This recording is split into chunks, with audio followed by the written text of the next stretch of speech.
Our Plantibot revolutionizes farming by reducing manual workloads and advancing sustainability. It creates new job opportunities in skilled tasks, robot maintenance, data analysis, and farming practices, shaping the future of work in agriculture. Good day, Sir Lem. Here's the methodology of Group 4.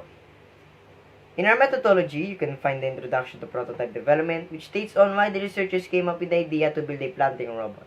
Also, you can find in the methodology is the prototype objectives, which states the aim of the robot. In the materials and components, you can find the electronics and non-electronic parts that the researchers used to build the prototype. For the prototype design, it basically explains on what Plantibot can do. Meanwhile, on the prototyping tools and equipment, it details the tools and equipment that is used to the prototype. For the assembly process, it provides a step-by-step description on how the researchers build the prototype. For the wiring diagram, you see there where the researchers place the wiring in coding. Let's move on on the research design that states the focus of the research, which is to find a better solution to further improve the economy. For the testing procedure, it states there on how the researchers will test their prototype. And that's the methodology of Group 4. The Plantibot operates by moving forward using DC motors. The DC motors will move continuously until the ultrasonic sensor detects a pothole. Once the ultrasonic sensor detects a pothole, the servo motor will be initiated to drop some mungo seeds in the pothole. This is the servo motor of our robot.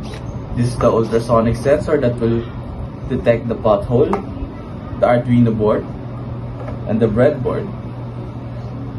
This is one of our DC motors, this yellow one. This is the one that will make our robot move forward. If this robot is successfully made and improved, we believe that it can greatly lessen the workload of many farmers in our country, in the world. The creation of automated planting bots has the potential to reduce the workload of many farmers. Plantibot, if given proper coding and numerous electronic improvements, will undoubtedly have a significant impact to the world.